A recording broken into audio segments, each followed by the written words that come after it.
Welcome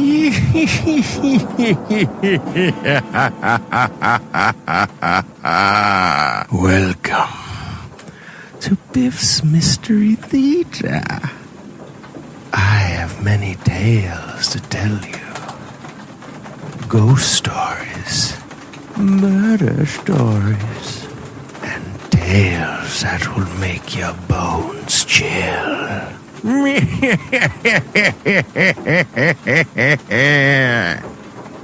Join me, won't you? For Theater of the Mind, where you always have the best seat in the house.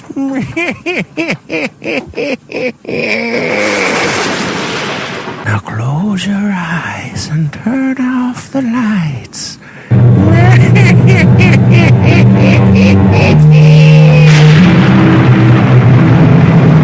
Come in. Welcome. I'm E.G. Marshall. Welcome to the world of terrifying imagination. The fear you can hear. Somebody said it, I believe, or if he didn't, he should have. The world is neither good nor bad. 'Tis wishing makes it so. Our story is about a fey, elfin young woman who made her own world and who had a disturbing and fateful capacity to make her dreams come true.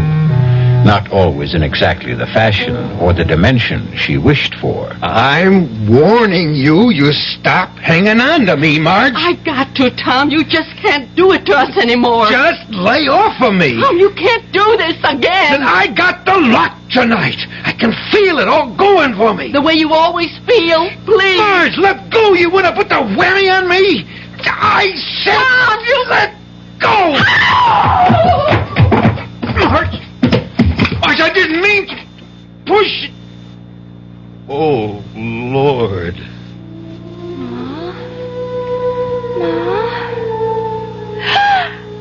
Ma! Pa, you killed her, Pa! You killed her dead!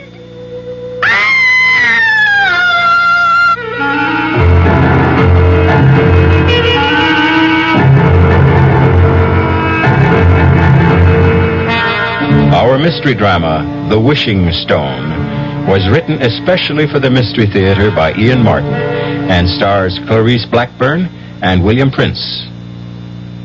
It is sponsored in part by the Kellogg Company, makers of Kellogg's Special K cereal, and by new sugar-free Diet 7-Up. I'll be back shortly with Act 1. Hello, Ms. Goldilocks here, and welcome to my professional taste testing laboratory. Oh, Papa Bear, could you bring that case of sugar-free Diet 7-Up over here? Another case? Ms. Goldilocks, you're drinking this sugar-free Diet 7-Up like there's no tomorrow. You can't still be taste testing it. Oh, no, Papa Bear. Sugar-free Diet 7-Up has already earned my seal of approval. It's fresh, light, natural, delicious. I drink it because I love its taste. Now hurry up. Okay, here. This sugar-free Diet 7-Up really tastes delicious. Ladies, if you're tired of switching from one diet drink to another, take some advice from Ms. Goldilocks. Try sugar-free Diet 7-Up and you'll say, yes, this one's just right. I'll bear witness to that, Goldie. Project Hope is reaching out, bringing hope to more countries around the world this year than ever before. Newest addition to Hope's international programs is Ethiopia, where Project Hope's doctors, nurses, and other medical specialists will be working side by side with Ethiopians, teaching while they treat. Since 1960, Hope has trained more than 7,000 physicians, dentists, nurses, and other healthcare personnel, has helped establish new schools of nursing, dentistry, and physical therapy in several countries, and assisted in the development of hospitals, teaching institutions, and public health services. Hope's work has been heralded by heads of many nations, its services requested by many, many more. Hope is training and sharing. Hope is treating and caring. Health is what Hope's all about. Help Project Hope reach out. Help Hope reach out. Right, Project Hope, Room A, Washington, D.C.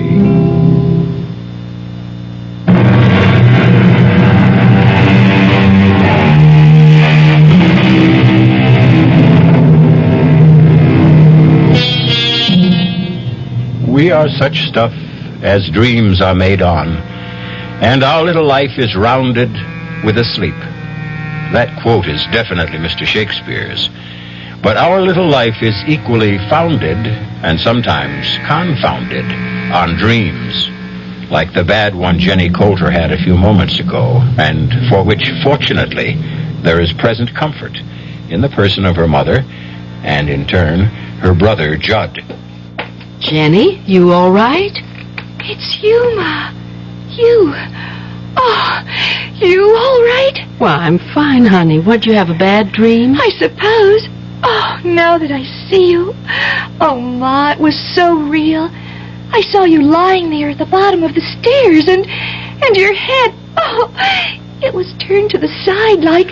Well, now, don't let it upset you. Here I am, right as rain, and it was only a dream. But it was just like I saw it happen. He pulled his arm away from you while you were hanging on, and you went tumbling down. He? Who's he? I don't want to talk about it. Oh, was it your father? Yes. Who else would it be? Judd, what are you doing up? I heard Jenny Lou cry out. Oh, it was just a bad dream is all. You okay, sis? I'm just fine now. You go on back to bed now, son. What did you dream the old man did to Ma, Jenny? Ma was trying to stop him from going out gambling again, and he sort of pushed her off him and she tumbled all the way downstairs. Now, that's enough fussing about nothing now. You get back to bed, Judd. Okay. Good night, Jenny. Good night, Judd. You want I should close the door, Ma? No, I'm coming back to bed myself right away. You're not scared no more, are you, honey? No. As long as I know you and Judd are close by. But I sure was scared. Oh, my baby, you're just so sensitive. Everything touches you close like a little old butterfly sitting on a leaf with your feelers reaching out all a-tremble. I like being butterfly. That's a pretty sort of thing to think on. So you just keep thinking on it and hustle yourself back to sleep. Good night, Jenny. Good night, Ma. I love you. And I love you. Sleep tight. Ma? Sakes alive, Judd. You like to startle me out of my wits. Come away from Jenny's door. I thought I told you to go on back to bed. Was you and Pa having an argument again tonight? When? Well, right now, that she might have heard. Your father isn't even here. He went on out after you kids went to bed. Yeah, I bet he's over to Stover's playing poker. Oh, Tom don't mean what he does. He's sick. Yeah, and so am I. I'm sick of him.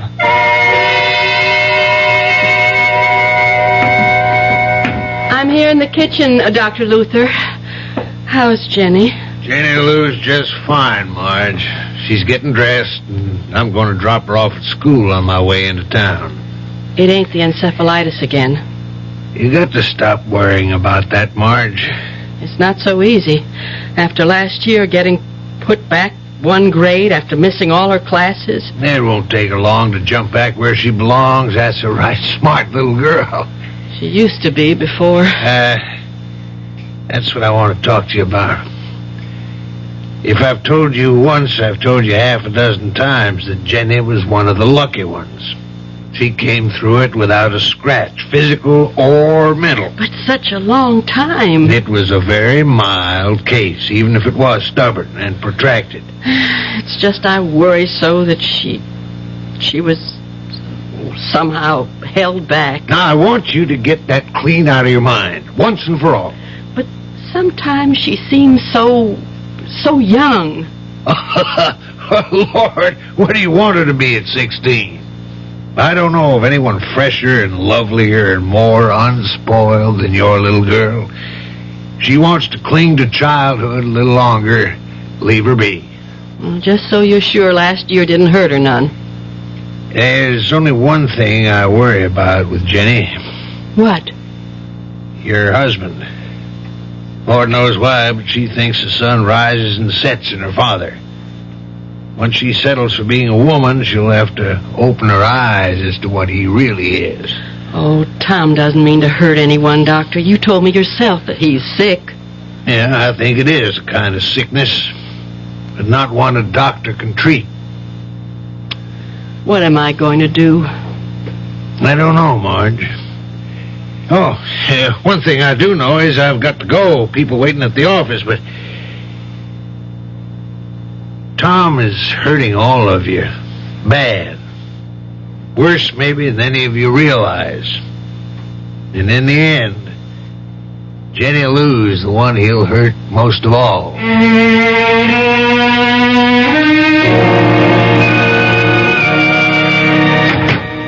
Judd, that you? Oh, yeah, Ma. Is Jenny with you? Oh, no, Ma. Oh, where you been? Baseball practice. Oh, why'd you think Jenny was with me? 'Cause she didn't come home after school. Judd, it isn't like her to just take off. You don't suppose she... Well, she what, Ma? That dream shook her up. And Tom and me had another bad set-to this morning. She wouldn't run away. Jenny? From us? No way. Well, she was sort of strange when she left this morning with Dr. Luther. Kind of, I don't know, excited as if she had some secret plan. You know how she gets. Secret? Yeah. I bet I know where she is. Where? Well, I can't tell you. I mean, it's her own secret place. Well, the only reason I know about it is I was out rabbit hunting one day and I stumbled across it. She goes there to bird watch and, well, just to be alone, I guess. Now, she made me promise I'd never tell just where. I'll bring her home.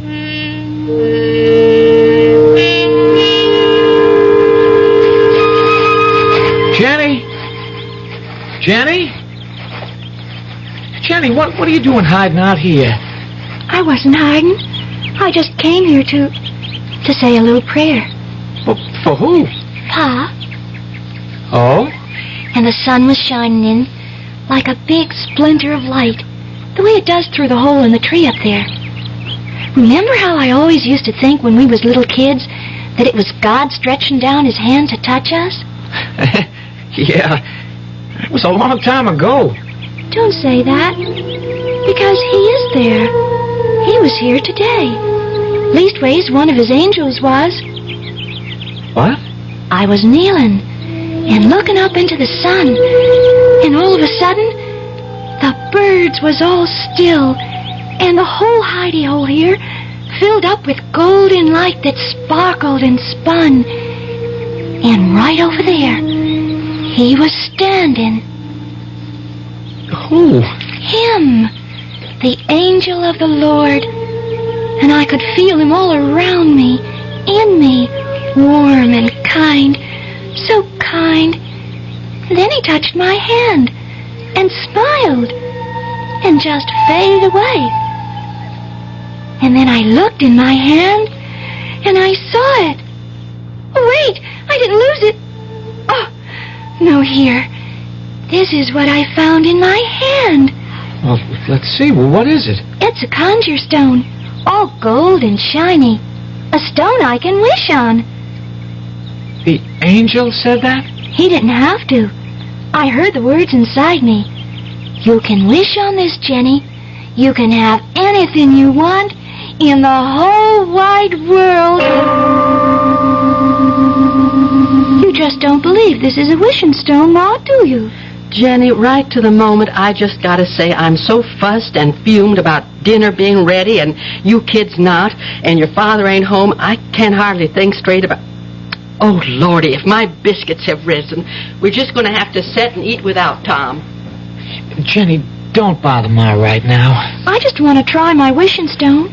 Wish something nice for her. Well, let's just hold up for a better time.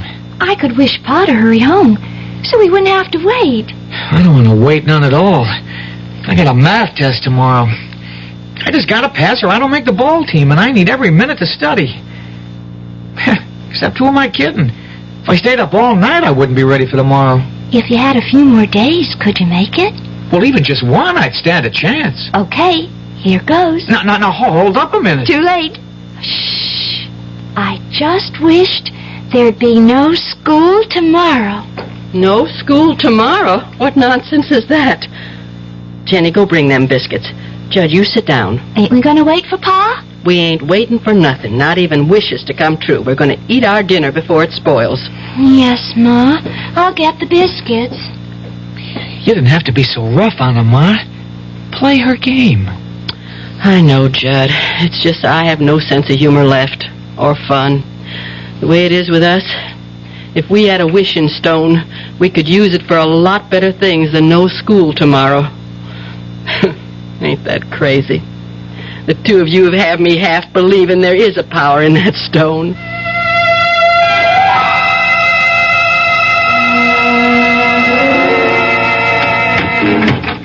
Hi, March. Tom? Where are the kids? As if you care. Gone to bed. Where have you been? What was the action tonight? Bingo? Horses? Pool? Nope. Tonight I got a pretty fair excuse. The only thing I was gambling was my life. What's that supposed to mean? I've been a volunteer helper at a fire. Now it's finally out. I couldn't hardly wait to get home and tell the kids the good news. What good news? That the school burned down. Good news for the kids everywhere tonight. No school tomorrow.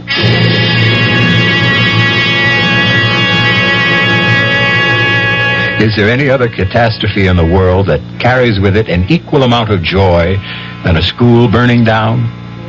But this time, is it chance or is some supernatural force, sinister or benign, at play? We're going to find out that this simple phenomenon, or happenstance, is a great deal more than sheer coincidence when we return in a few moments with Act 2. Some research experts say you can't taste the difference between beers. Well, if they're right, then Anheuser-Busch wastes a barrel of time Beechwood aging Budweiser. Only they don't think so. Brewing beer right does make a difference, and they're betting a bundle that you can taste the difference in Bud. When it comes to brewing Budweiser, the Anheuser-Busch choice is to go all the way, because they still care about quality.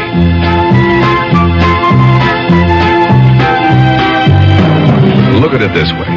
If the Bud people have a choice between what some experts say and what beer drinkers say, well, you'd better believe they'll go with you beer drinkers every time. When you say Budweiser, you've said it all. Anheuser-Busch, St. Louis. Don't let anyone con you into thinking it's wrong to turn in a heroin pusher. You're not ratting. You're doing your part to wipe out one of the most insidious epidemics racking our country today. So don't let anyone kid you. If you really care about the quality of life, if you really care about improving society, you'll do everything you can to get the heroin pusher off the street and into jail where he belongs. If you have information about a drug pusher, use the heroin hotline. The number is 800-368-5363. That's toll-free from anywhere in the country. The number again is 800-368-5363.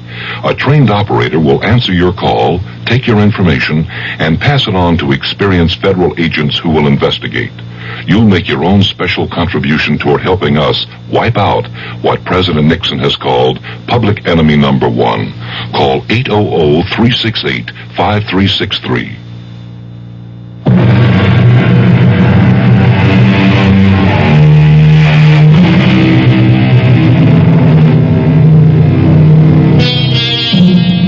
So Jenny Lou, our 16-year-old who is determined to cling to childhood and all its happiest dreams, has made her first wish upon the conjure stone, the magic piece of shiny gold that came to her, she believes, at the hand of an angel. A wish that came true. Well, this one was a harmless enough request, although the manner of its granting has been destructive enough, if indeed it was actually granted. If this is a wishing stone, it is potentially as dangerous as a nuclear bomb. Did you say the school burned down, Pa? It sure as Tucker did, Judd. Ain't that good news, Jenny? I reckon.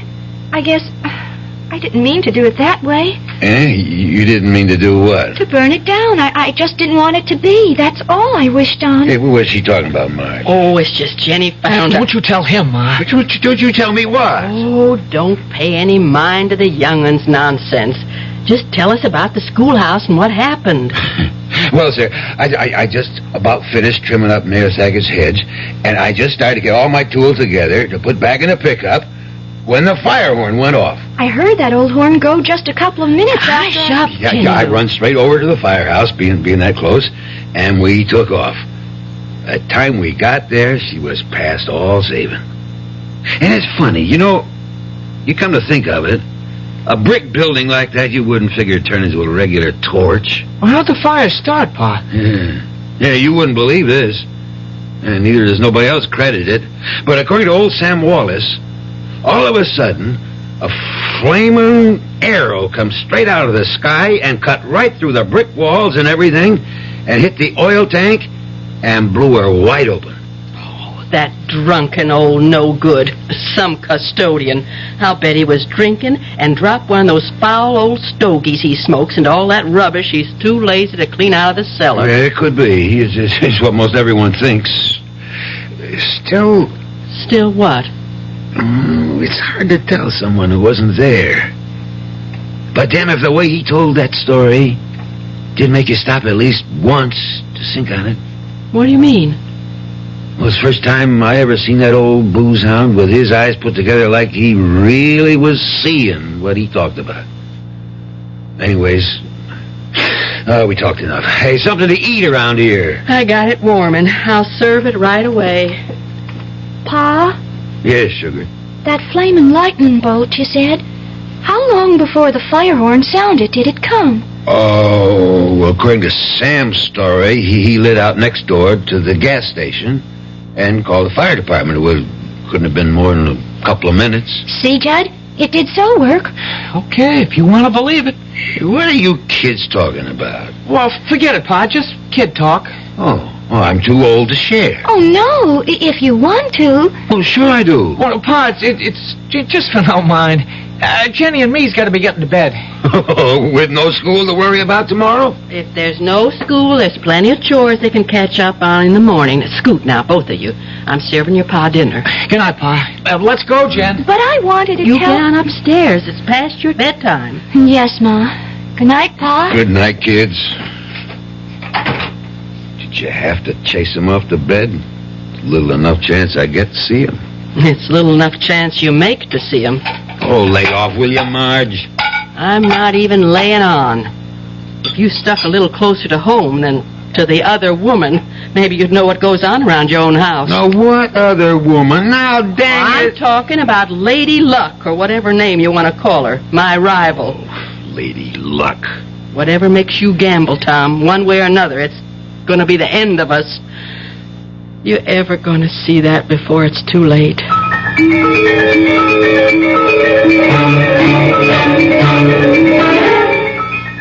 Why wouldn't you let me tell Pa about the wishing stone? Because. Because what? Because first thing you know, he'll take it off of you, that's why. Why would he? Because it's real gold? Jenny, that stone ain't gold. Then what is it? It's pyrite. What's pyrite? Oh, it's just what everybody calls... Well, it's a sort of metal. Well, anyways, whatever it is, it's real precious to me. It's my lucky charm. Well, that's why you better not let Pa know what you think about it. Why? Well, you know what he's like. He cares about gambling more than he cares about anything, and all gamblers are real superstitious. Now, if he knew you had a lucky piece, especially if he heard the crazy story about you and the school burning down, he'd have it off of you so fast that it'd set your head to spinning. It isn't crazy. You heard me wish on the stone for no school, and now there is no school. That was just happenstance. You don't think it happened just 'cause I wished it? Of course it didn't. Then I'm going to prove it to you. What do you want me to wish for? I don't want you to wish for nothing. I got to show you. Look here now. I'm going to wish... Jenny. What, Judd? Oh, you sound so funny. Well, maybe it's 'cause I feel like that. What way? Well, sort of, well, you know, superstitious like. It sort of gives you goosebumps if you think on it. What does? Well, now, look, Jenny, supposing... Now, I'm not saying it did fall out this way, but supposing you did get what you wished for.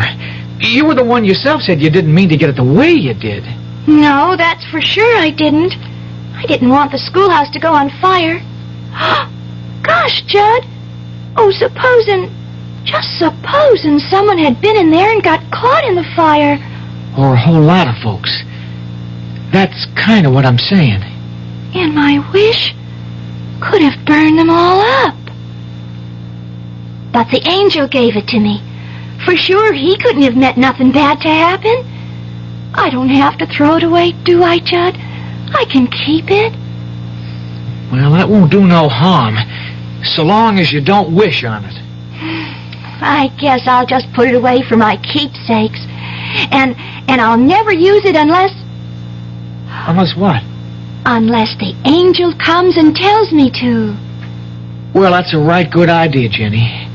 And remember, don't let Pa get wind of that there stone. There would nothing hold him back from using it, even if he didn't believe in it.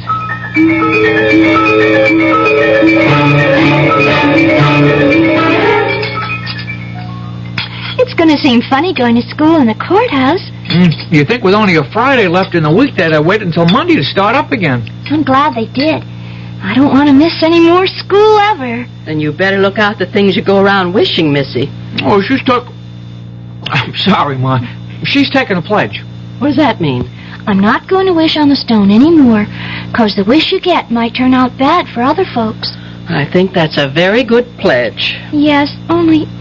Only what? I'll have to whisper. Well, don't mind me. I'm all finished. I gotta get my books from upstairs. What's this you had to whisper? I was just going to say that with Judd's birthday tomorrow, I wanted to wish him a bicycle. He sure has his heart set on one. Well, you won't have to worry because he's already got one. Leastways, he will by later this morning. How?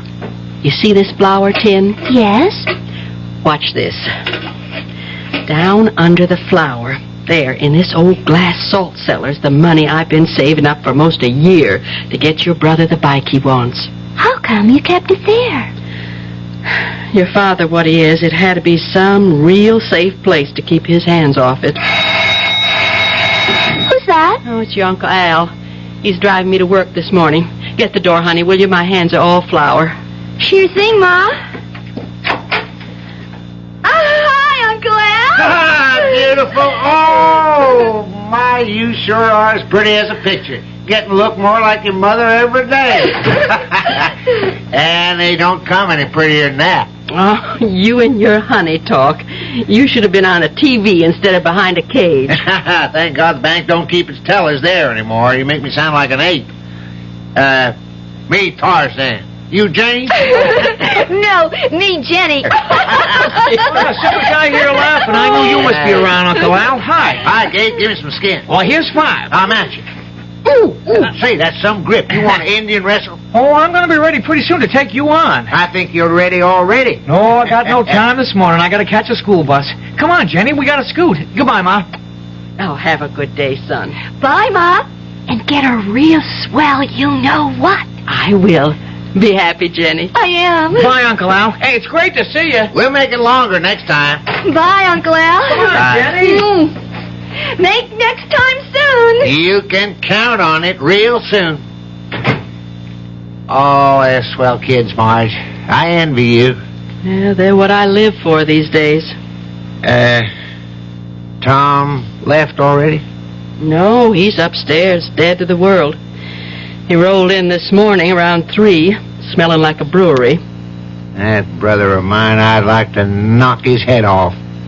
The way he'll be feeling time he gets up this morning, you won't have to. It'll fall off all by itself. I got to talk some business to him. Like what? I don't want to get you involved in it, Marge. Well, if it's about money, I will be anyway. It is about money. And there's no use asking him. I went through his pockets last night, and he doesn't have 1 red cent. But he's got to. What for, Al? Jim Kenny called me at home late last night. The insurance agent? Yeah. Last payment on Tom's life insurance hasn't been made, and tomorrow's the last day of the grace period. But I gave him the money for that a month ago. You gave him the money? Oh, I was a fool, I know, but things had been going well for a while like they sometimes do, or anyways, I thought they were. And he asked me to trust him, and oh, Lord, what am I going to do now, Al? I don't know, Marge. This time I just haven't got it. What do you mean, this time? Marge, Tom is hopeless. I've been carrying him for years, or thought I was. I gave him the $60 for that same payment. When I found out last night it hadn't been made, I was mad enough to kill him. One reason I waited till this morning is to cool off. I'd help you out, Marge, but I can't. I had to take out a new loan to raise the cash for Tom. I can't let the insurance go. You'd have a tough time getting a new policy written if this one lapses, but how? Nearly a year I've been saving it for a bike for Judd's birthday tomorrow. Instead... I'm going upstairs to beat the... No, take me downtown, Al. I just can't face Tom this morning. I'll have it out with him tonight.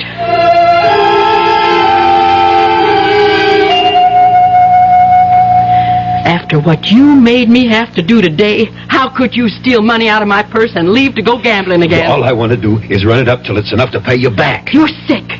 I'm not going to let you take the money I broke my back making today. I'll bring you back 5 times this. And you're not stopping me. Oh, yes, I will. I'm warning you. You stop hanging on to me. I got to, Tom. You just can't do this to us anymore. Just lay off of me. Tom, you can't do this to us again. I got the luck tonight. I can feel it all going for me. The way you always feel. Please. Let go of me. You want to put the whammy on me? I said... Tom! Let go! Oh! Marge! I didn't mean to push... Oh, my God. Ma, what happened? Ma! Oh, Judd! It's just like my dream! He killed her! Pa killed her dead!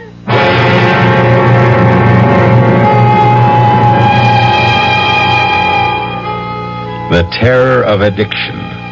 Step by step, it grows to envelop the addict till it becomes his whole world, shutting out everything else. But the greater terror is the destruction of all who love him, dragged down with him, and eventually engulfed in a tragedy not of their making.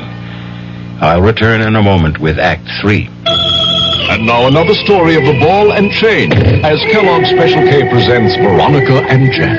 Oh, Jeffrey, isn't this romantic? Out in a quiet lake at night with you rowing the boat. Yes, Veronica, it's really neat. Jeffrey, what was that? Frogs. Frogs that go bonk? They're pretty weird frogs. Oh, Jeffrey, you're such a card. You have a ball and chain, like the ones they use in those Special K commercials. Yes, Veronica, it symbolizes my few pounds of extra weight. But I'm going to get rid of it. How?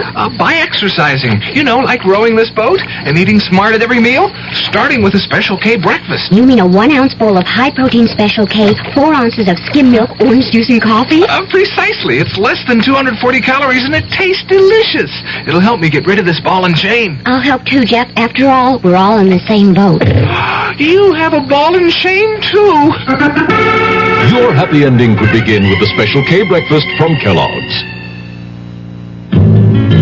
People can reach, people can touch, people can help, people so much. This is Paul Newman speaking. Ever been close to a family struck by cancer? Naturally, your feelings go out to them and you ask if there's anything you can do. And they say no thanks and you feel so helpless. Well, there is something you can do. You can tell someone in the family to get in touch with the American Cancer Society. Volunteers there are helping people every day with services, information, and counseling about local community resources. That can mean arranging transportation or homemaking help or informing them about existing rehabilitation programs. When your cancer crusader calls, join the people who care about people. Give generously. We want to wipe out cancer in your lifetime.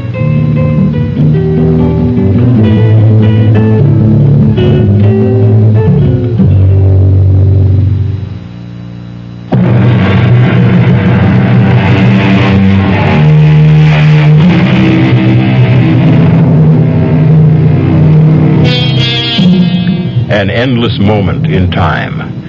A few dreadful seconds ticked away, with every heart crying out to take them back again, to make this just a bad dream and not reality. 3 people frozen in horror. The 4th sprawled at the bottom of the stairs, her neck bent at an impossible angle, frozen in, what, unconsciousness or death? Now, at last, the man brings himself to move. Marge. Don't you touch your pa, or I'll kill you dead. Oh, son. I'm not your son. I'm your enemy. Jenny, call the police. Emergency. We got to get Ma to the hospital fast.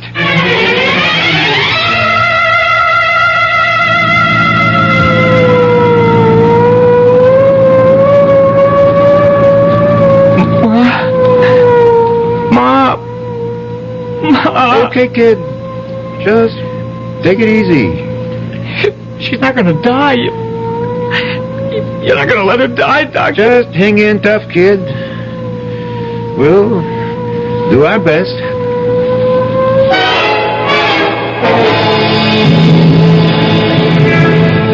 I should have gone with the ambulance. You're sticking right with me, brother. We see how your wife makes out. No, look, officer, you don't think she... Well, for the sake of your own skin, you better hope she isn't.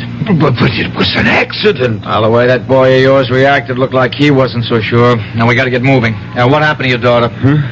Oh, Jenny, she went back to get something. Where are you taking us? The hospital. First, anyways. Oh, here she comes. Come on, shake her leg, kiddo. I had to get something very important. Okay. Hop in the front with my buddy, Officer Franks.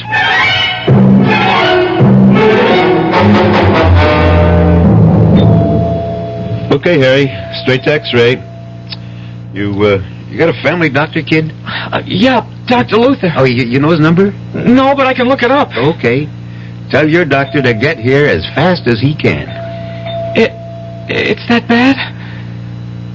I wouldn't want to fake you out, son. It's not good. Can I phone Dr. Luther? He's on his way here. Is Ma gonna die, Judd? I don't know. I'm scared, real scared. So am I. Judd? What? I'm gonna break my pledge. You forgive me? What pledge? I brought the wishing stone. I'm gonna wish on it. I'm gonna wish that Ma's gonna be all right, just like it never happened. If you want to, Jenny, go ahead. Can't do no harm. What can't do no harm? For me to use my wishing stone? Your what? Shh, quiet. I'm wishing right now.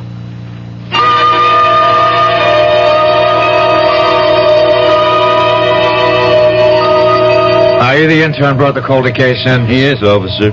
How is she? I'm waiting for x-rays right now. I'd say she has one chance in 1,000. For certain, sure, her neck is broken. And the way it's broken and other signs indicate to me her spinal cord is badly damaged. If it isn't severed altogether.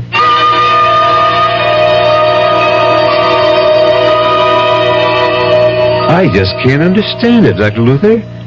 When I brought Mrs. Calder in, I'd have sworn she was in deep coma. I was sure her neck was broken, spinal cord severed. There's no indication of that from my examination of her. Not the slightest in these x-rays. I know, but not in this second set. Was there a first? Yes. And that's the funny thing. When we developed them, everyone was fogged. And we don't know why. Well, these are perfectly clear. So is my patient's condition. I see no reason why she shouldn't go home. Cheer up, son. All interns make mistakes. I made a few buttes in my time.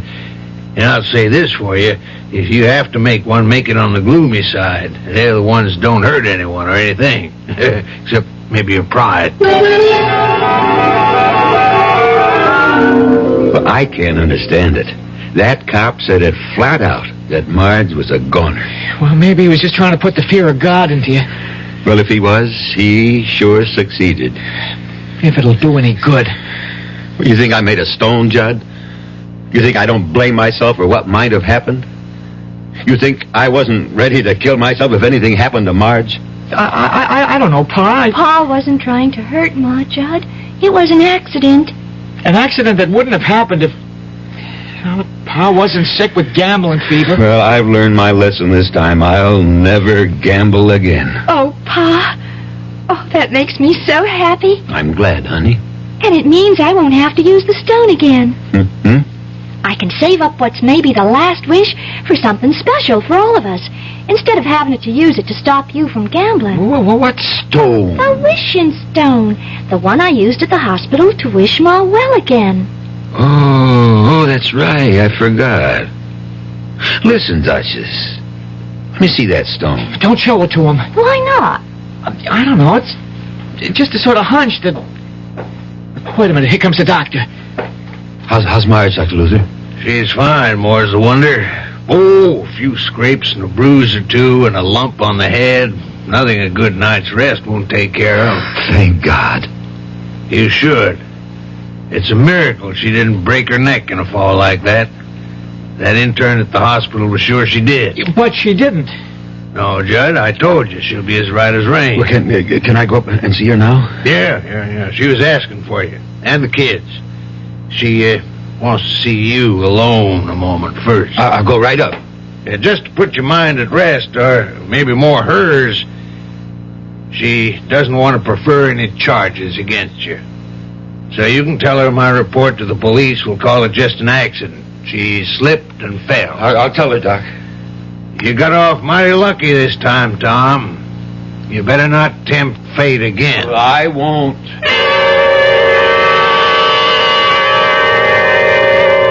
No, I mean it, Marge. Just give me another chance. I didn't see how I could, Tom.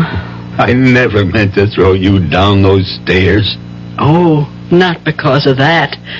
The last straw for me was taking a chance away from Judd to have something he wanted more than anything in the world, his bicycle.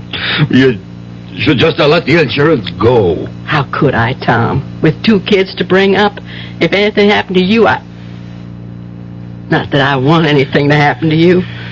You gonna take me back, Marge? I don't know, Tom. It's hard for me to feel for you what I once felt.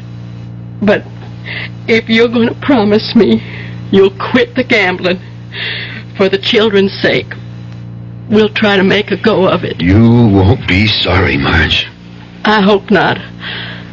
I just wish I knew how to make it up to Judd tomorrow. If there was something I could pawn... You haven't left anything in this house that you could. Except the one thing you could never get your hands on. Well, what's that? My wedding ring. Do you think I could get enough on that? Well, not enough to pay for it all, but for a down payment. Then I'll take that night job, cleaning sewers you made me turn down to pay it off. I don't want you working in any sewers.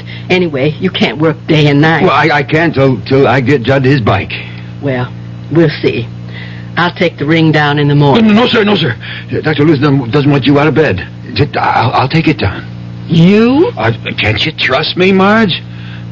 Well, if you can't trust me now, then what hope do I have, or any of us, I can ever be trusted? Well, you got to. Or I swear to God, I'd just as soon be dead. All right, Tom. I'll trust you.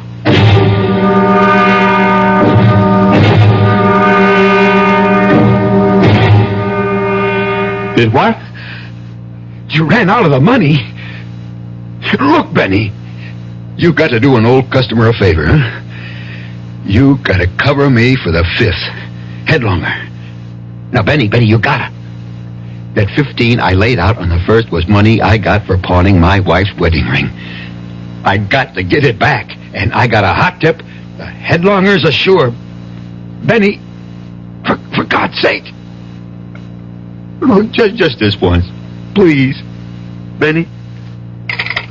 Benny. What am I going to do? Wish to God. Wish. Oh, that wishing stone. Yeah.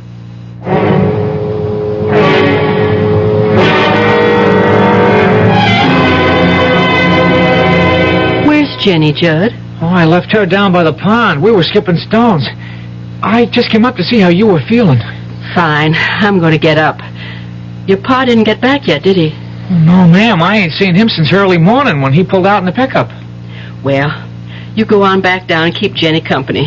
I'm going to bake me a cake so we can have a real birthday celebration. Oh, it's all right, Ma. I don't need a cake. You're going to get a lot more than you bargained for. Now go on. I don't like Jenny down by that pond alone. You know she can't swim.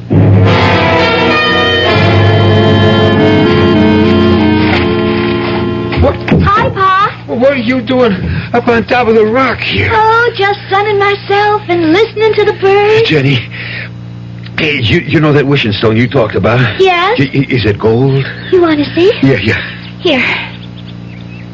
Oh, damn. It's nothing but pyrite. Isn't that a kind of gold? Yeah, fool's gold and not even worth as much as a piece of charcoal. No, Pa. No. Don't throw it away. It's still good for one wish. You think this makes any wishes come true? It made the school burn down, and Ma got her neck unbroken. You're a Ma. Why'd you grow up and stop your daydreaming? Don't you know nobody ever got nothing by wishing? I've been doing a kind of wishing all my life. Look at where I end up now. Well, I'm going to wake up your little Miss Bright Eyes to show just how tough a world this is. Pa! Please don't get mad. If this was a wishing stone, well, nobody ever needed it more than me right this moment. So look at this. I'm going to make a wish. I need money. I need it bad. So I'm going to wish that old Nick himself comes climbing up out of the middle of this pond with a sack of gold on his back for me. And I ain't going to be greedy. And I ain't going to ask for much. Just say like a 10, no, make it $20,000. Okay. Now, I'll rub the stone, and I wish. You see? It ain't no wishing stone. It don't make dreams come true. It's a nothing. Ah! Oh, Jenny, help me!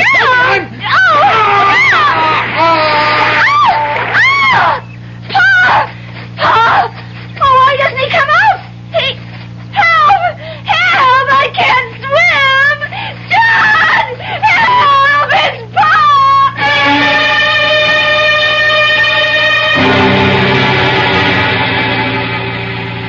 I don't know how I'm going to tell the kids, Al.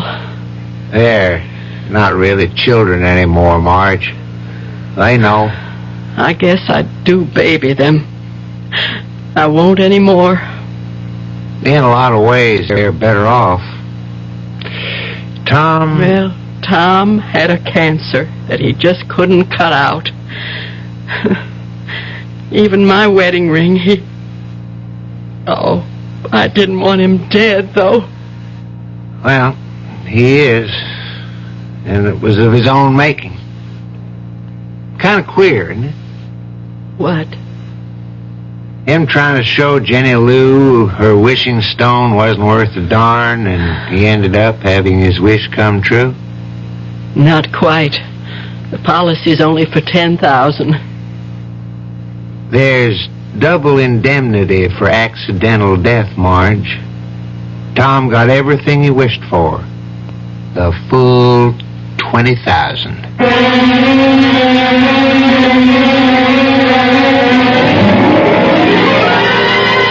Three wishes, and they all came true. Whether by some supernatural force or sheer coincidence, it doesn't really matter. For in the end, everyone was better off except the one who didn't deserve to be. This was the gambler's last plunge, one he should never have taken with the odds so stacked against him. Like Jenny, Tom Coulter had never learned to swim either. I'll be back shortly. Hey, we're the Action Corps. See, we contribute more. T's for the teamwork of our crew. Our ideals are high. Oh, oughtn't you apply? Means it's now that we need you. A-C-P. We could go on all day. Oh. Here's why Volunteers are needed right away. Action is Vista, the Peace Corps, RSVP, SCORE, and other volunteer programs that are helping people to help themselves. If you're trained in a skill or just have a little love to share, Action needs you. Yeah, baby. Action really needs you. Don't crawl under a rock. Get into action. Oh, yeah. This is a public service of this station and the Advertising Council.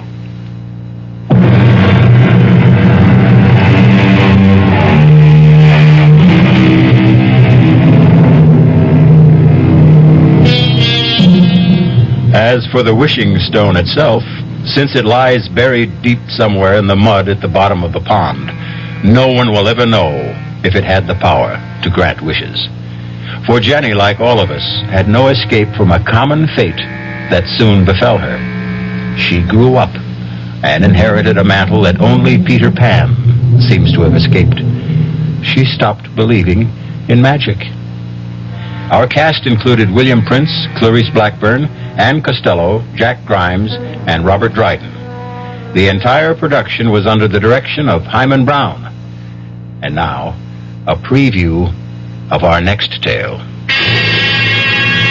Your husband? You dreamed? It was no dream. Oh, it was my husband.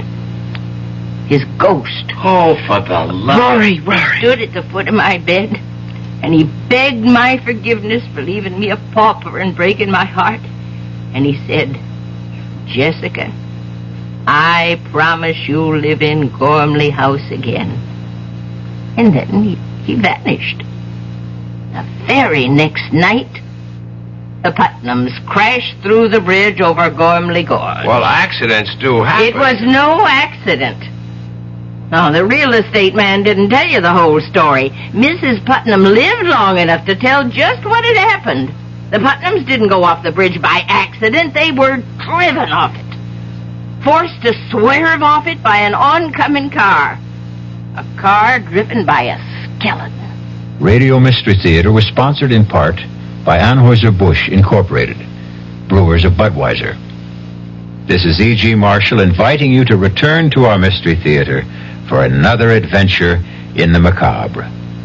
Until next time, pleasant dreams.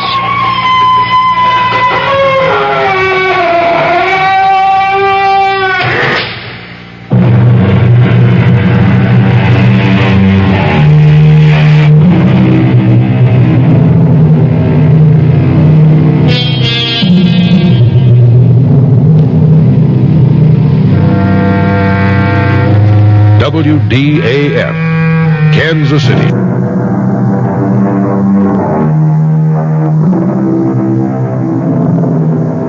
Come in. Welcome. I'm E.G. Marshall. Welcome to our world of mystery and the macabre. Sit back and lend us your fears. Have you ever seen a ghost? It is an experience of such horror as to turn your blood to ice. Oh, I know, there are those who scoff, but they have never met a ghost. Our mystery drama, The Ghost Driver, was written especially for the Mystery Theater by George Lothar and stars Augusta Dabney and Mason Adams. It is sponsored in part by Anheuser-Busch Incorporated, brewers of Budweiser, and by the Kellogg Company, makers of Kellogg's Special K cereal. I'll be back shortly with Act One. Baked in the morning, Kellogg has that wholesome taste to get you up and grinning. This is Jerry Crawford for Kellogg's Special K. We've been having some fun in our television and radio commercials by using a ball and chain to symbolize the slight overweight problem common to so many of us. We point out that being a few pounds overweight is just a little more difficult for you. Climbing stairs, just walking around, even sitting down can feel, well, like you're wearing a ball and chain. In case you missed the message, it's this. If you really want to get rid of that extra weight, you really have to work at it by exercising and with sensible meals like the Special K breakfast. A 1-ounce bowl of Special K, America's favorite high-protein cereal, 4 ounces of skim milk, tomato juice, and coffee. Less than 240 calories. Nutritious and, by the way, delicious. So why not begin each day with a Special K breakfast and then keep up the good work? Special K can't help you lose weight all by itself, but it really is a good start.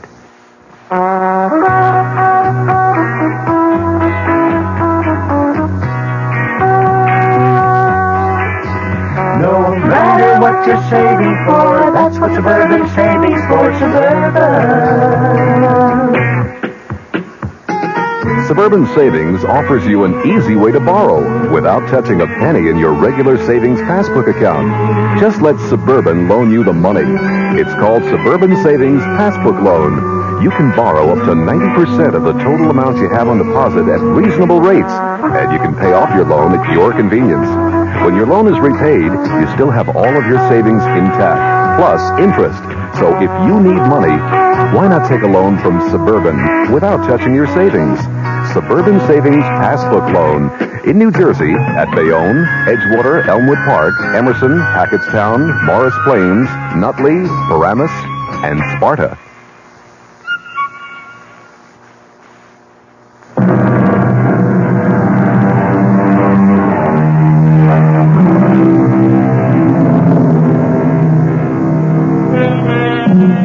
Do ghosts exist? Mel Stout doesn't think so. But his wife Liz feels differently.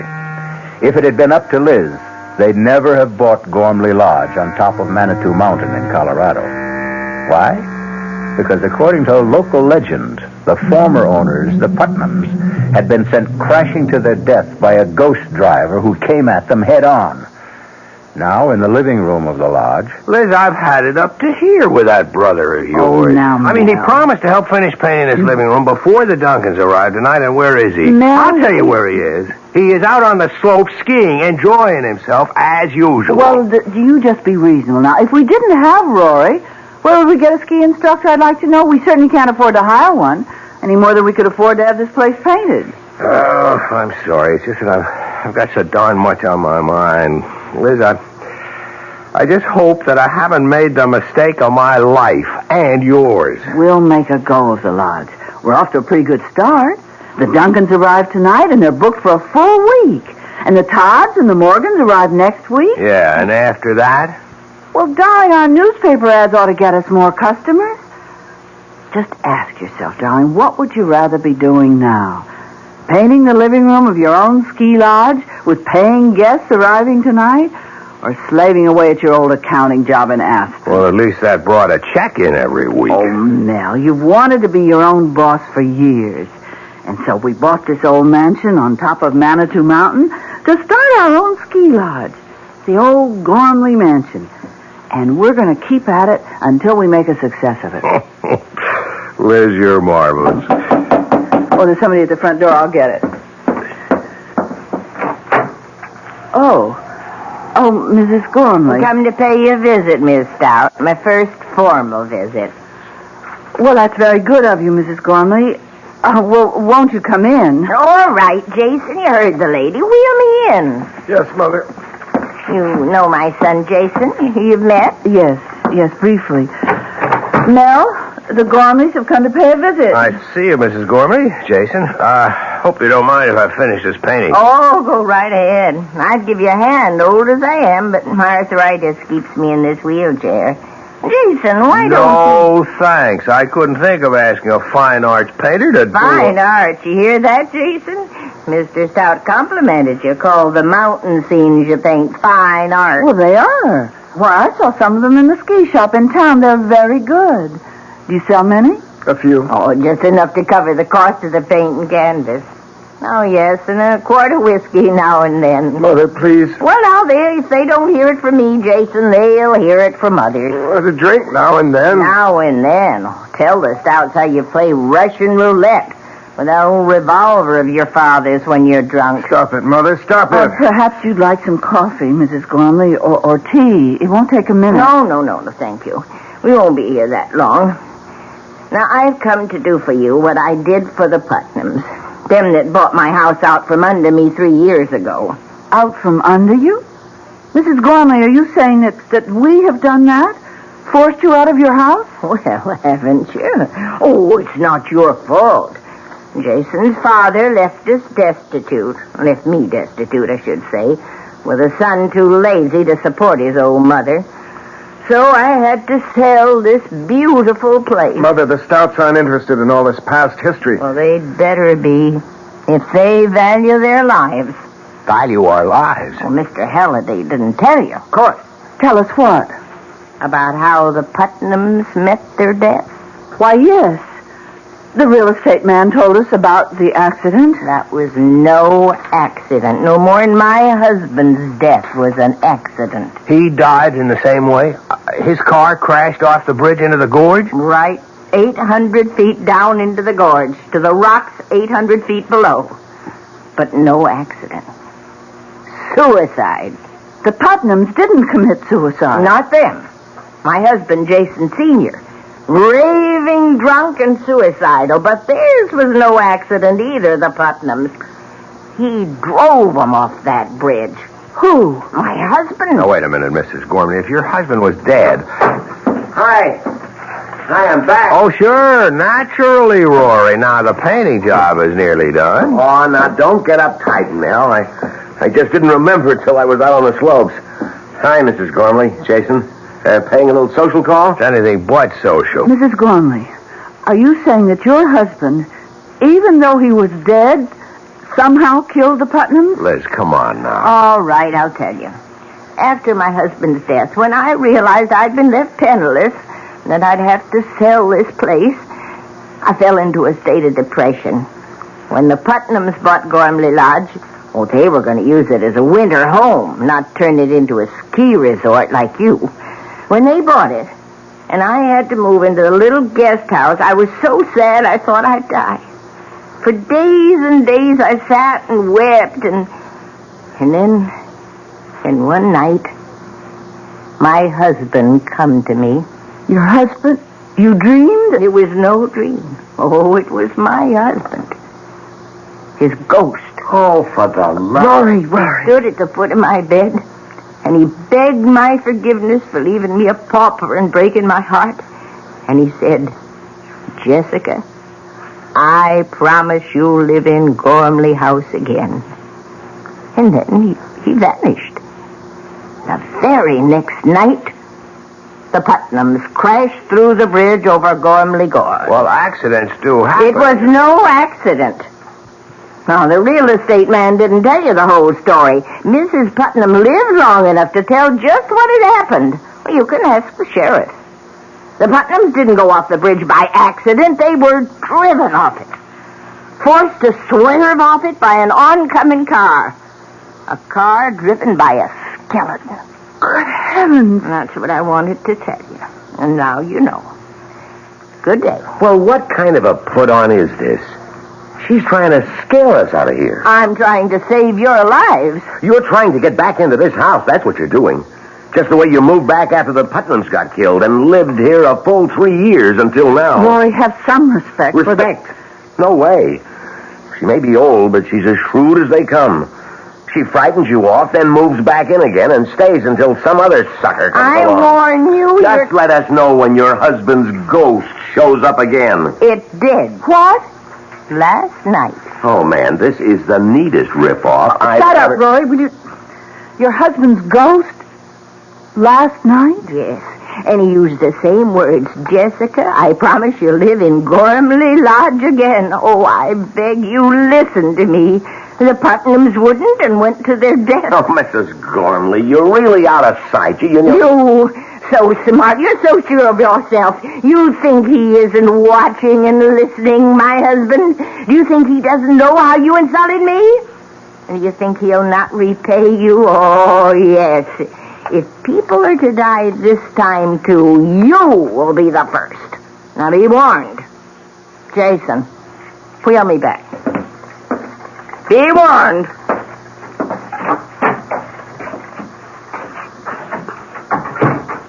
Rory, you shouldn't have talked to Mrs. Gormley like that. You didn't spring for that crazy story, did you? I don't know. I wonder. What, Liz? Mel, call the sheriff. Find out if Mrs. Gormley's telling the truth. Oh, come on, Liz. I look like a fool. Anyhow, I've got to finish this paint job. What? Liz, you're not... I must find out. Suit yourself. You always do.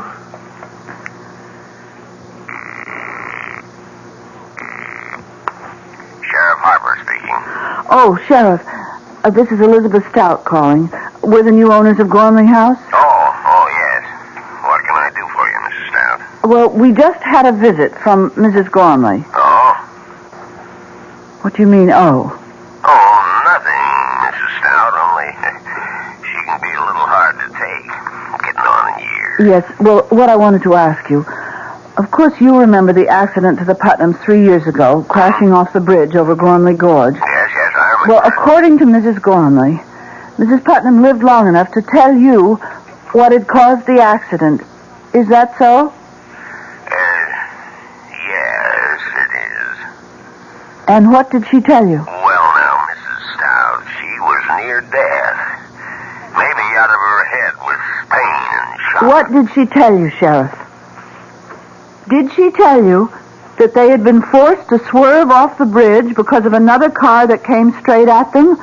A car with a skeleton driving it? Well, as I said, she was out of her Did head. she? Yes, that's the story she told me. Thank you. Goodbye. So? Mrs. Gormley told the truth. Oh, the Putnam woman was dying. Anybody in that condition is liable to say anything. I suppose. Now, look, just get off it, Liz. We put our life savings, every cent we've got in this place, and I'm not leaving, ghost or no ghost. Well, speaking of leaving, I'd better get on down into Manitou and pick up the Duncans at the airport. Well, it's a bit early, isn't it? Or have you got some cute chick in town that you'd like to spend an hour or so with? Mel, you put me away. Don't give me any ideas, Rory. Well, it's a bit early, isn't it? Or have you got some cute chick in town that you'd like to spend an hour or so with? Mel, you put me away. Don't give me any ideas, Rory.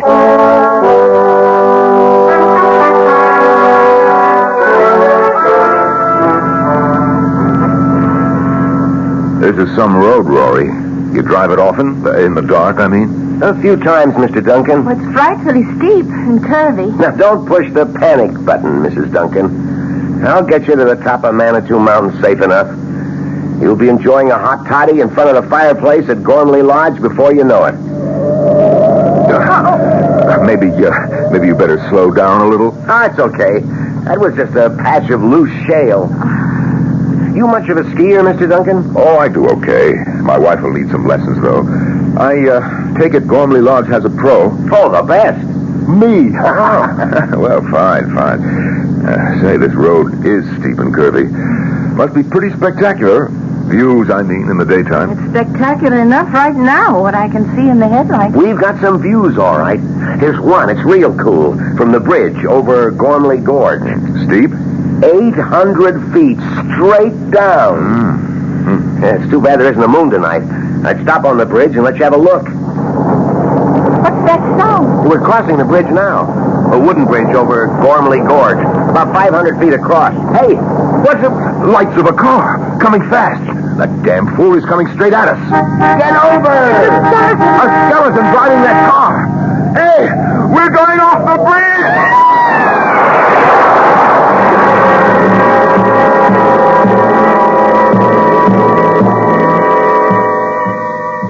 I'll be back shortly with Act Two. If you have the nerve to return, that is. Hello, Fox. It seems like only yesterday that I was a little girl tasting porridge. You know, this one's too hot. This one's too cold. And now I conduct taste tests on diet drinks. And there's one I must tell you about. sugar-free diet 7-Up. It has a fresh, natural, delicious taste. It drives my taster meter crazy. Sugar-free diet 7-Up. This one's just right. Hey, Mom, what's for dinner? Hey, Mom, what you got? How about a no-cook dinner for a change? Serve a delicious spread of sliced meats, cheeses, salads, and crisp rolls from ShopRite's appetizer counter. You'll love the freshness, the fine quality, and the pleasing variety. This week's best buys are ShopRite freshly sliced chicken roll, half pound, 69 cents. Imported Switzerland Swiss cheese, half pound, 89 cents. ShopRite liverwurst, 99 cents a pound. Fresh macaroni salad, 39 cents a pound. So relax. Pick up a ready-to-eat dinner at the ShopRite appetizer counter. She loves the family. She wants the best. She does all that she can do. She lets ShopRite do the rest. Hey, Ma, what's for dinner? ShopRite has the answer. Hello, Amco. My automatic transmission just got automaticing. I was wondering, do you service Chevrolets? Do we service those sensational Chevrolets? Ma'am, AMCO has serviced over 3 million automatic transmissions of all kinds. Nearly 900,000 Chevrolets alone. Do we service Chevrolets? George, pitch pipe, please. Chevy Nova and Impala and the Bel Air and Camaro and the Chevy too. Oh, my. Yep, we know them. Every Chevrolet automatic make and model on the road today, from the oldest Biscayne to a bright, spanky Caprice. By the way, what sort of Chevy did you say you had? A Chevy Mustang. Well, no matter. Nobody knows your automatic transmission better than AMCO. AA MCO. There are over 500 AMCO centers coast to coast. Consult your yellow pages for the AMCO center nearest you. AA MCO. AMCO. This is WOR New York and RKO General Station.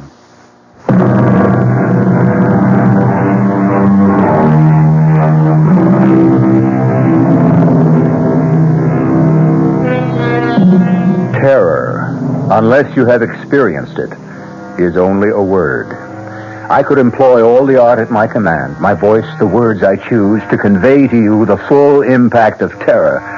Yet, I know I should fail, even as Michael Duncan fails now in telling his story to Sheriff Harper on the bridge over Gormley Gorge the next morning. Terror? You say you experienced terror? What would you experience, Sheriff? Delight? Mr. Duncan, I'm only trying to get at what happened here last night. Excuse me, Sheriff. Yes, Mr. Stout, what is it? Will it be much longer before they get the bodies up? Hard to say. Why? I'd like to get back to the lodge. My wife is alone, and you can imagine her condition after hearing of her brother's death. Say nothing of how it happened. Sure, you go ahead. I'll let you know when you're needed to identify the bodies. I'm sorry about your brother-in-law, Mr. Stout, and the publicity. Publicity? And this is the second time the ghost driver has struck. Ghost driver? And the news has got out. I hear they're sending reporters over from Aspen. That's great. That's just what I need. That'll end my ski resort business for good. Not that it ever got started. Wait a few minutes and I'll ride back up with you. Nothing I can do either till they recover Jill's body. Oh, yes, there is, Mr. Duncan. You can give me a full account. Now, look, Sheriff, I've told you all I know. We were driving across this bridge when we saw this other car coming straight at us. Stout's brother-in-law was driving. He swerved to avoid the oncoming car and went through the guardrail. In the split second between swerving and going through the rail, I leapt clear and saved myself. I wish I could say the same for that boy and Jill, my wife. About the skeleton at the wheel of the other car. Why do you keep harping on that? Because it's something to harp on. If you saw a skeleton driving that car... I didn't. You said... I know what I said, but I've got to be wrong. I couldn't have seen what I thought I did. Why not? Because I don't believe in skeletons driving cars. I don't believe in ghosts. Now, take it easy, Mr. Duncan. All I'm after is a complete report. The facts. All you're after is the publicity you're going to get out of this. Put you on the map, won't it, Sheriff? Why, you might even get a job in one of the big Colorado ski resorts like Aspen or Vail. That'll be enough, Mr. Duncan. You can go. I'll phone the lodge when I need you.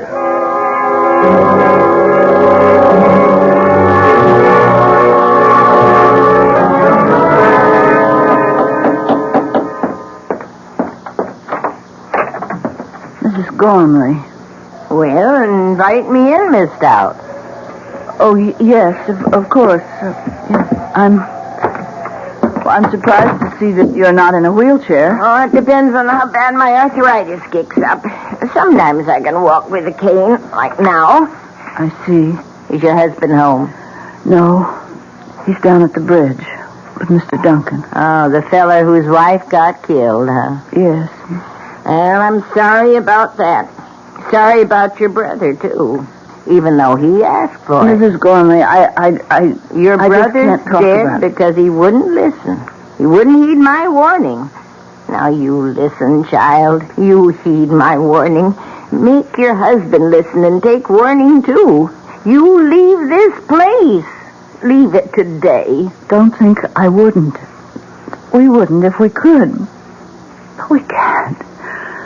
All our savings are tied up in Gormley Lodge. Listen to me, listen. Now, my dead husband came to me again last night. And he promised me again I'd return to this house. You love this old house, don't you? Well, it was my life. You're a woman. You understand how that is. Yes. I came here a bride 40 years ago. Jason, Senior, that is. He was just starting his career as a painter. Jason, my son, was born here. There was another child, a little girl. She died here. No, this house isn't made of wood and stone. I'm sorry. I'm so sorry. Oh, I think they've come back. Yes, my husband and Mr. Duncan are back. Well, I'll go then. Oh, well, Mrs. Gormley, I'm going to put some coffee on. You stay. Have a cup. No, I can't bear to go on looking at people who I know are going to die. What's this? Die? Who's going to die now? You are, Mr. Stout. You and your wife. If you don't heed my warning and leave as soon as possible. Now, what's all this, Stout? Who is this woman? Jessica Gormley used to own this place. Oh, the woman you told me about. The one who claims her husband's ghost visits her. I don't just claim it. It's true. Who are you? My name's Michael Duncan. Oh, yes. The one whose wife went to her death in the gorge last night. Well, you take my advice, too. You leave here. Leave as fast as you can. How about a drink, Stout? Oh, so you two won't listen. The ghost driver killed your wife last night, and yet you won't listen. Well, let me warn you once and for all. What was that? A shot. It was a gunshot. Jason! Oh, it's happened. He's killed himself. Oh. She's fallen. Liz, help her up and keep her here. Duncan, you come with me.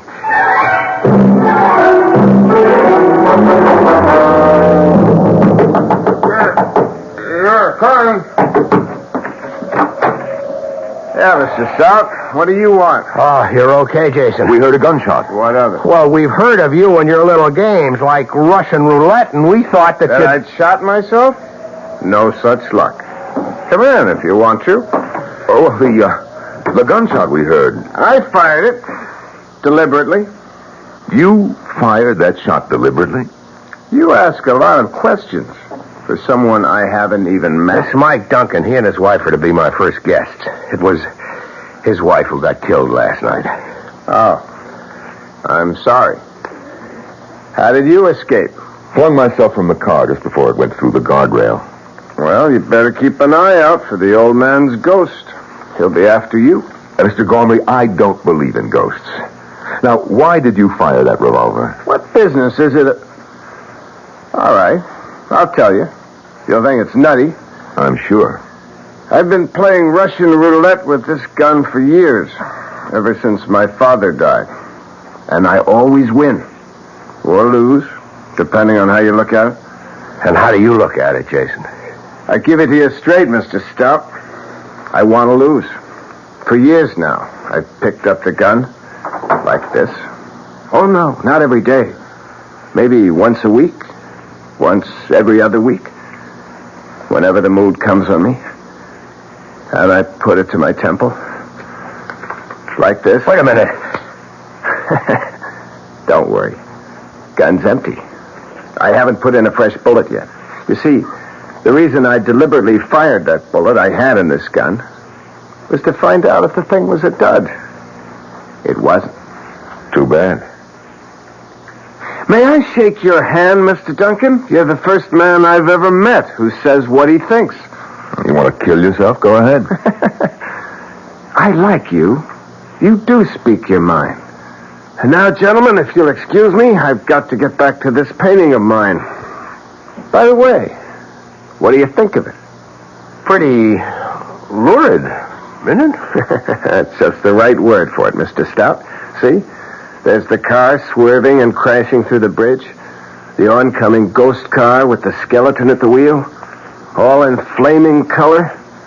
I knock out one an hour. I slap a frame on it and I sell it in Manitou for $20. So excuse me, will you? Business is going to pick up, thanks to last night. And I want to be ready to supply the demand.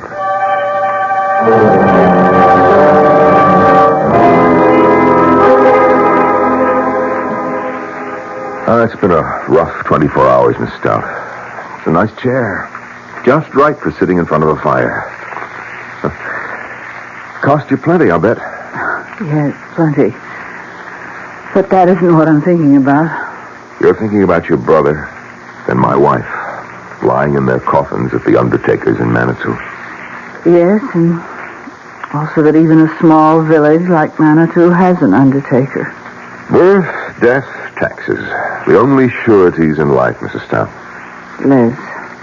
Mike. I like your husband. Me too. He told me about everything. About what getting this ski resort means to you.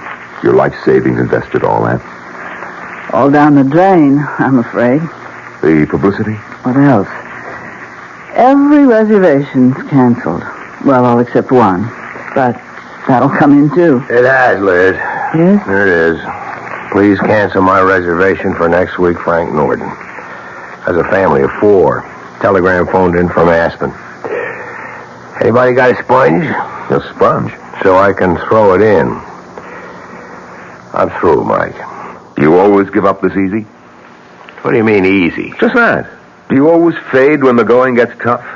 Well, this is the time to start fighting. Does it make good sense to let all this go down the drain because somebody's playing a trick on you? A murderous trick? Do you think it's a trick? What else could it be? A skeleton driving a ghost car? What else but a trick? Well, what else? You were in that car last night. You saw. And it was a skeleton behind the wheel of the oncoming car. You told the sheriff that. You can still say that it was a trick, yes. What kind of trick? Damn it, Mike, you admit you saw a skeleton driving a car, but you can still call it a trick? See, I see you don't answer. Look, Mel, I'm a practical man, a businessman. You think being a businessman is simple? Oh, no.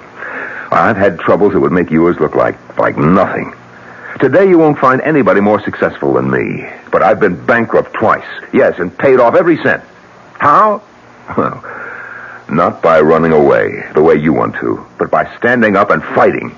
And that's what you've got to do right now. How? You tell me how, and I'll do it. Look, we'll do it together. I've got a stake in this, too, you know. My wife is dead. Murdered. Yes, murdered. Not by a ghost, but by a trick. And if it's the last thing I do, I'm going to find out who played that trick and make him pay. And you don't think it's a ghost? Do you? Answer me. Do you believe in ghosts? Did you believe before you came here and ran into this mess you're in? Well, no, I didn't. Then why start believing now? Ghosts, my foot. Mel, this is a trick. Somebody wants to stop you from turning Gormley Lodge into a ski resort. And if you ask me, it's the Gormleys. One or the other or both is behind all this. Or that sheriff down in Manitou. The sheriff? Oh, Mike, you don't really think that the I don't know what to think, Liz.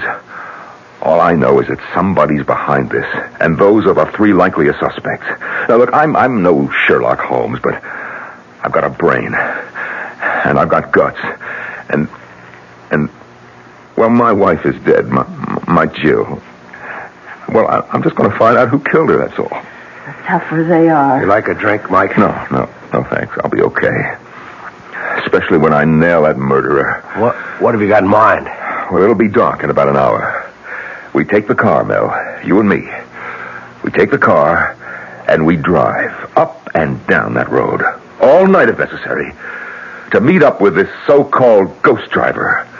And when and if we meet up with him... Yes? If and when you meet up with him, what?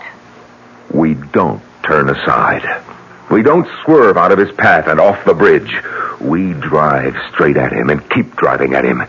If he's a ghost in a ghost car, we'll drive through him. And if he isn't? If he isn't? Well, if he isn't, it'll be one hell of a crash.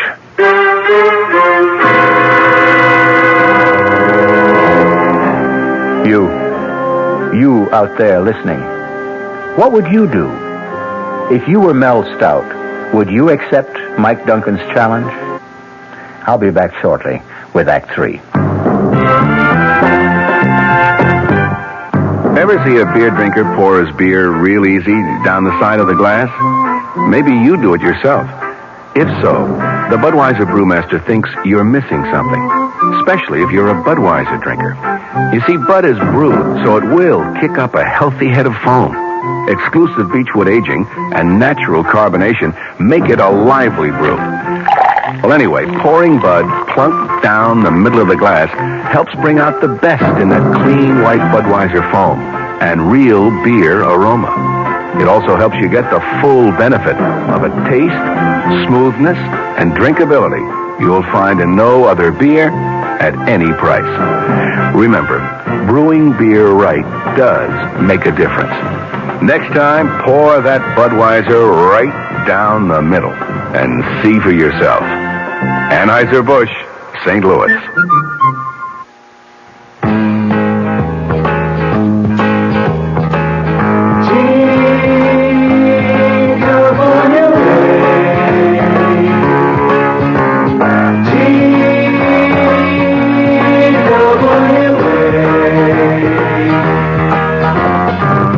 If you thought you couldn't afford to fly to California this summer, TWA has some good news for you. You can. Thanks to TWA's demand schedule service, you can fly to California for only $125. Just make your reservations 90 days before you want to go and put down a $20 deposit for each way. For all the details, call your travel agent. TWA's demand schedule service. Now you can afford to fly to California.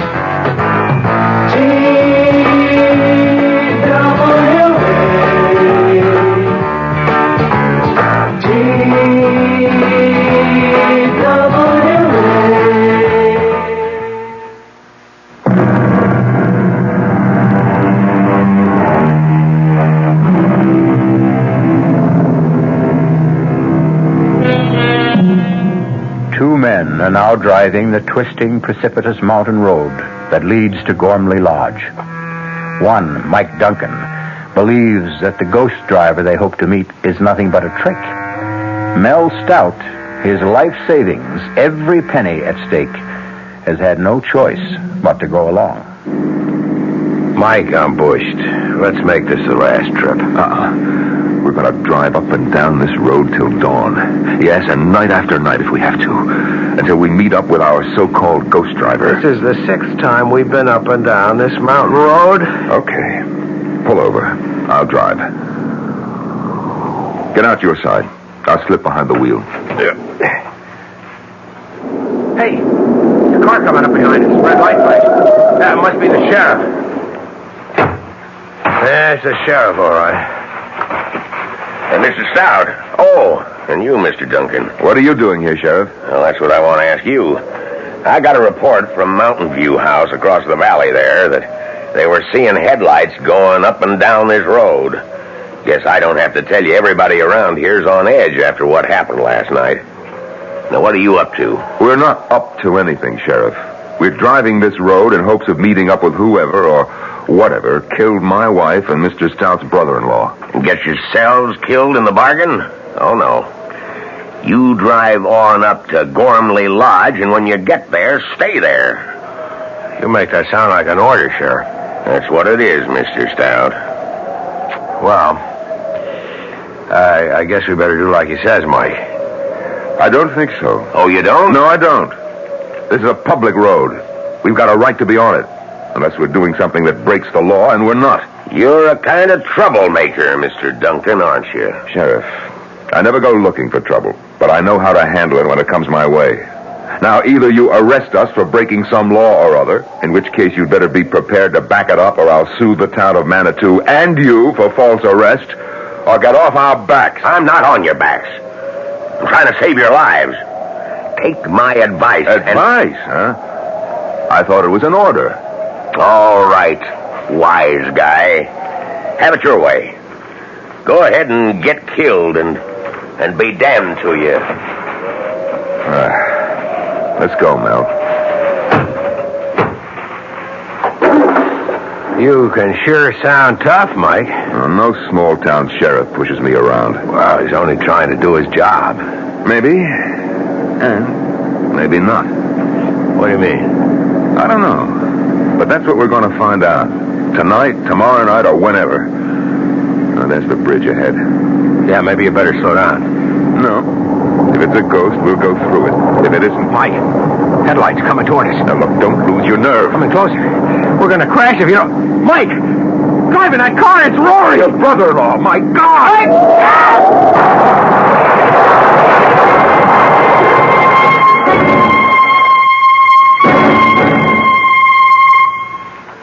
Mel, Mike, I can't believe it. Can't believe it myself, Liz.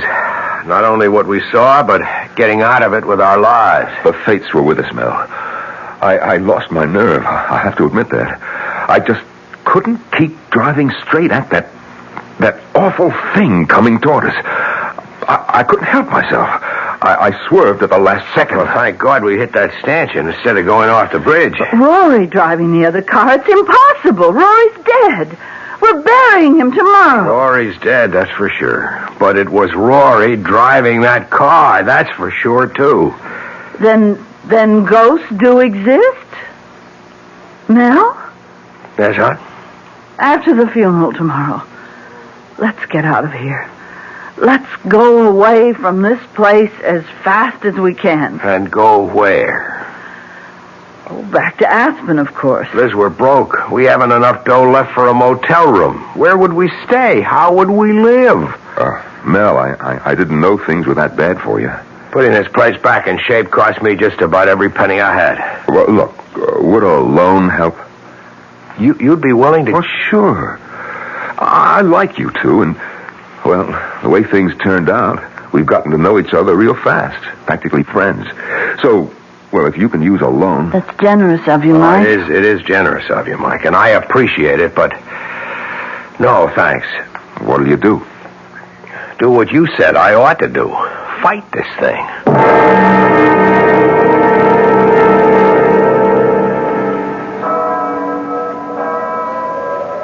Liz, Mike, if you ever come east, be sure to look me up. We will, Mike. Yes, of course. You won't change your mind about the loan? Can't. Would only be putting off what's bound to happen. Unless what? Unless I can find the answer to what goes on here. There's something bothering me, something I feel that I saw somewhere but didn't pay much attention to at the time. Well, what about it, this something? It's just something that's bothering me is all. Something that just could give me the answer to all of this. Well, good luck. You deserve it. Oh, there's the taxi that's going to take me to the airport. Goodbye, Liz. Goodbye, Mike. Bye-bye, Mike, Bye. and thanks. Well, we'd better get on back, Liz. Liz, you coming? Yes. Mel, you better know it now. No matter what you intend to do, I won't be staying.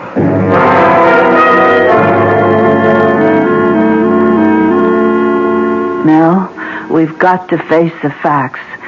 Buying this place was a big mistake. I admit it now. But there's no sense in crying over spilt milk. What's done is done. So, Darling, let's just turn our backs on it, walk away from it, and start again. Start what again? The treadmill of office work? The dreary day-to-day monotony of auditing accounts, toting up figures? I can't bear to go back to that kind of life. I have got to make a go of this.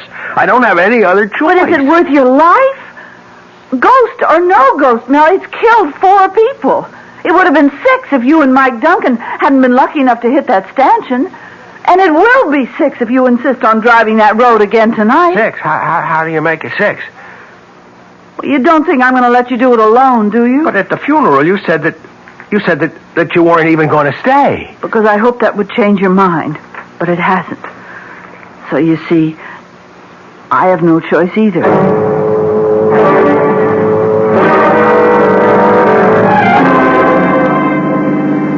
It's just like last night with Mike. From the top of the mountain down to Manitou, then back up again and again, and no sign of him. But he did show, finally. And Mike lost his nerve, swerved aside at the last second. Let's hope I don't lose mine. Will it matter? What do you mean? Well, if you lose your nerve, we'll go off the bridge. If you don't, and the ghost car isn't a ghost car, we'll be killed in a crash. If there is a crash, but there won't be. You seem awfully sure of that. I am. Remember at the cemetery I told Mike there was something I had seen but hadn't paid any attention to? Yes. And that if I could only remember what it was, I'd have the answer to all of this? Yes. Well, it's come to me. Driving up and down the mountain tonight, it suddenly came to me. See, it wasn't something I'd seen, it was something I'd heard and paid no attention to. Something I knew but didn't realize what it meant. And if I'm right, Liz, if I'm right... What is it? What did you remember? We're on the bridge now. Let me concentrate on driving. Mel? Mel! Mel, there it is. The ghost car is coming straight for us. Yes. And behind the wheel, driving it, it's Rory! Oh, my God, it's Rory! Oh, we buried Rory. But then it's his ghost, Mel! Get your hands off the wheel. Don't try to turn the wheel. We're going to crash! Mel! Mel!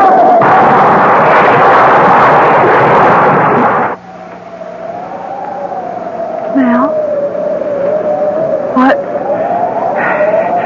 This time he swerved and he went off the bridge, just as I knew he would. How? How did you know? Later, Liz. Right now, we better get up to the lodge and phone the sheriff.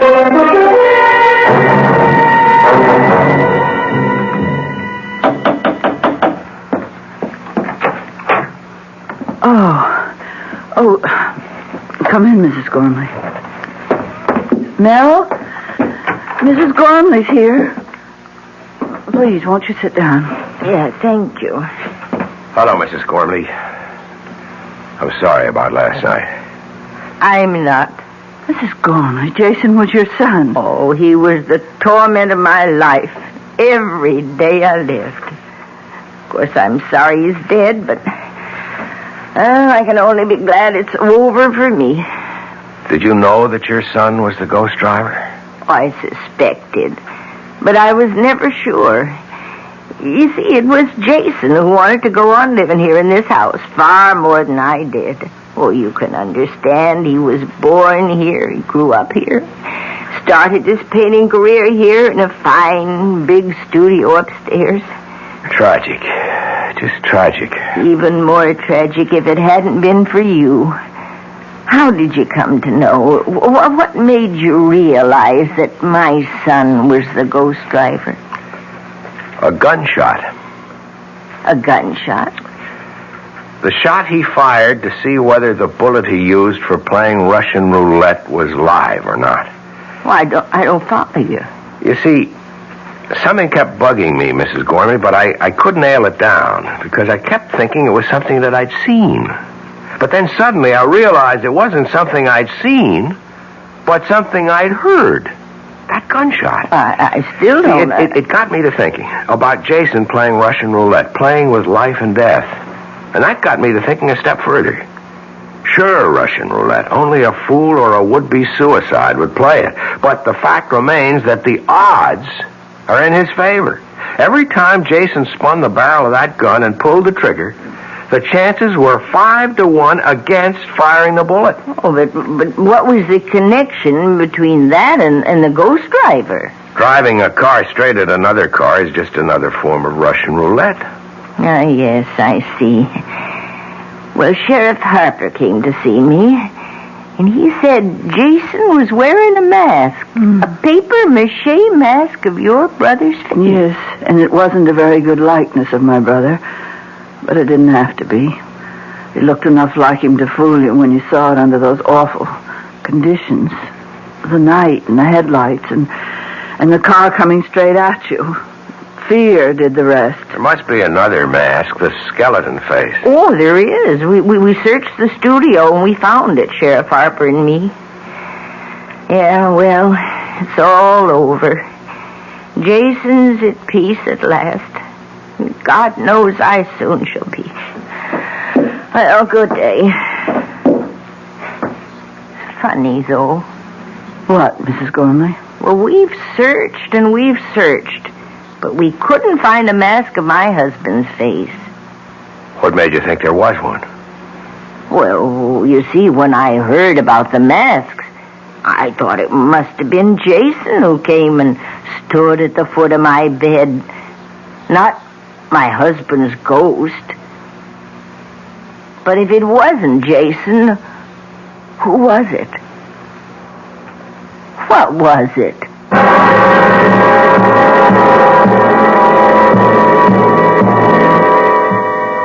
An interesting question. What was it indeed? I'll be back shortly. Hi, Ms. Goldilocks here. Professionally taste-testing diet drinks can be very difficult, but I've just had to bear with it. Then I found sugar-free diet 7-Up. It doesn't taste like other diet drinks. It's fresh, light, natural, delicious. Sugar-free diet 7-Up tastes so good that I've taste-tested it hundreds of times, and each time I've given it my seal of approval. Yes, this one's just right. Introducing the greatest taste to come out of your toaster since Samuel Bath Thomas baked his original English muffins in 1880. Thomas's new onion English muffins. Little bits of real onion blended into Thomas's original English muffin recipe create a tangy taste that makes everything fantastic, like burgers and cream cheese and cold cuts. Even butter tastes better. Thomas's new onion English muffins. The greatest new taste since 1880. Thomas's promises. Hey, Pat, how tall do you think she is? 300 feet if she's an inch, Luigi, and a fine lady she is. The year 1886. While most New Yorkers were enjoying their first look at the Statue of Liberty, a few were enjoying their first taste of Thomas's bread and discovering it was every bit as delicious as Thomas's English muffins. Today, there's still never been a lady to equal the lady, or a bread to equal Thomas's protein, whole wheat, and white bread. Thomas's promises. Here's news from Queen Elizabeth II. Now you can sail to Europe on Queen Elizabeth II and fly home free. I'll repeat that. Sail to Europe on Queen Elizabeth II and fly back to New York free. She reaches Europe in 5 luxurious days. You have ample time for touring because you fly back. Meals and entertainment on board are included. A whole new crowd of people are discovering Queen Elizabeth II because she's affordable and she's fun. She has 9 bars, 4 swimming pools, 3 nightclubs, a discotheque, a gymnasium, a sauna, a casino, and 3 of the finest restaurants in the world. Sail first class grades A to H and fly home free. Sail tourist grades L to Q and S to U and fly home half fare. Flights are British Airways economy. You can stay in Europe up to 16 days. Call your travel agent or Cunard at 212-983-2510. Sail to Europe on Queen Elizabeth II and fly home free. Great ships of British registry since 1840. Our cast included Augusta Dabney, Mason Adams, Mary Jane Higby, Norman Rose, Nick Pryor, and Leon Janney. The entire production was under the direction of Hyman Brown. Radio Mystery Theater was sponsored in part by new sugar-free diet 7-Up. This is E.G. Marshall inviting you to return to our Mystery Theater for another adventure in the macabre. Until next time, pleasant dreams. The preceding Mystery Theater program is furnished by the CBS Radio Network. This is WOR New York. I'm Fulton Lewis in the Mutual Broadcasting System studios in Washington, D.C. Now, my commentary. The chairman of the House Judiciary Committee said today he expects his panel to go along with President Nixon's request of today, a request for an additional 5 days to reply to a subpoena for 42 Watergate tapes. New Jersey Democrat Representative Peter Rodino said that he and the ranking Republican member of the committee had agreed to the postponement, and in Rodino's words, "I am quite confident the members of the committee will go along with it too." He told a news conference the matter will be taken up formally by his committee on Thursday. That's the day the response to the committee's subpoena was due. The delay requested by the White House today would put off the response until next Tuesday. At the White House, Deputy Press Secretary Gerald Warren attributed the White House request to the pressure of business at the White House and the demands on the president's time. Chairman Rodino said that the delay was requested by James St. Clair, the president's chief Watergate attorney. It was requested in a telephone call yesterday to John Doerr, the chief counsel of the impeachment inquiry. The chairman said that he and Representative Edward Hutchinson of Michigan, the ranking Republican member of the committee, instructed Doerr to ask St. Clair why at least some of the subpoenaed material could not be furnished on Thursday. St. Clair told Doerr that the president wanted to review all of the material at once before sending it to Capitol Hill. Rodino said St. Clair, though, gave no assurance that all of the subpoenaed material would be given to the committee. Asked about reports of the White House plan to give the panel transcripts rather than tapes, Chairman Rodino replied transcripts would not be satisfactory. White House Deputy Press Secretary Warren said a lot of work has been and is being done to compile the material necessary to prepare a response. The president himself has spent many, many hours reviewing the response and has determined that he would like some extra time to review the response in its entirety. Warren would give no clue as to the likely nature of the eventual reply to the subpoena. He said only the president has not finally decided on the form and content of the response. Asked if the request for a delay might not be considered inconsistent with repeated White House calls for a speedy resolution of the impeachment question, Warren said, quote, "It is consistent with our position and with the president's position to deal responsibly with the House Judiciary Committee, and that is what we are doing." Back on April 11th, the committee voted 33-3 to subpoena the tapes that it had been seeking since February. The president also faces a second subpoena. That one has a May 2nd deadline. That one is for additional tapes and other materials that are being sought by Special Watergate prosecutor Leon Jaworski. Asked if the president might not also seek an extension of the May 2nd deadline, Warren said today, "I know of no such requests." Now, this.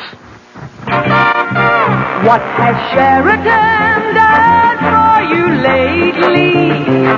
What has Sheridan done for you now? Next time you travel to Canada for business or pleasure, you'll find 20 sparkling Sheraton hotels and motor inns, coast to coast, from Quebec to British Columbia.